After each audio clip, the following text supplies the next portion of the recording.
Some have tried to blame the sanctions imposed on the Russian Federation by the United States and many other countries for worsening this crisis. This is false. When we impose sanctions on Russia in order to end the war as quickly as possible, we deliberately and carefully created exceptions for agricultural goods and fertilizer. Now, to give the floor straight from Russia must permit the safe and secure export of grain stored in Ukrainian ports. Alternative transportation routes can be explored, even if we know that by itself they will not be enough to solve the problem. And Russian food and fertilizers must have unrestricted access to world markets without indirect impediments. I have been in intense contact on this issue at the senior leadership level with the Russian Federation, Ukraine, Turkey, the United States, the European Union, and several other key countries. I am hopeful, but there is still a long way to go. It is absolutely essential that we allow these ports to open, because this is not just about Ukraine. This is about the poorest of the poor around the world who are on the brink of starvation as we speak. So I ask President Putin, if you have any heart at all, to please open these ports. Please assure everyone concerned that the passageways will be clear so that we can feed the poorest of the poor and avert famine as we've done in the past. The Russian invasion in Ukraine is amplifying and accelerating all these factors: climate change, COVID-19, and inequality. It threatens to tip tens of millions of people over the edge into food insecurity, followed by malnutrition, mass hunger, and famine in a crisis that could last for years. Mr. Secretary General, thank you for starting us off. Greatly appreciate everything you're doing every day on this. Thank you.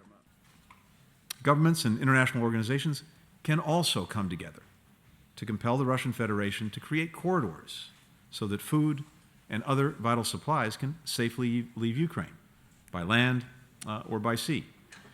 There are an estimated 22 million tons of grain sitting in silos in Ukraine right now. Food that could immediately go toward helping those in need, if it can simply get out of the country. They're causing or aggravating food insecurity and the hunger in conflict-affected and vulnerable countries.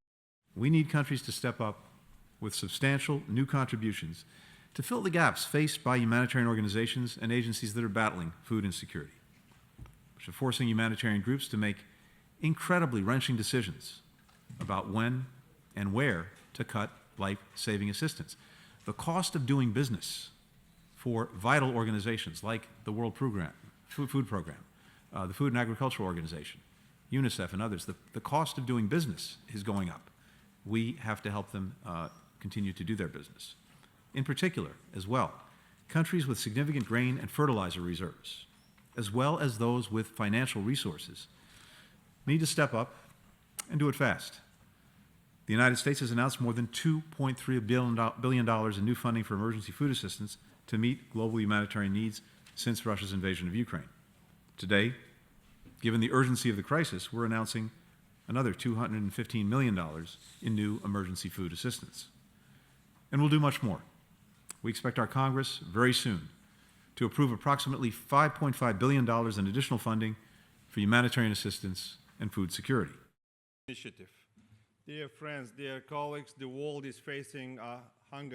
Over the next 3 years, the UK will send £3 billion worth of humanitarian aid to the most vulnerable countries, including in the Horn of Africa, Yemen, and Afghanistan.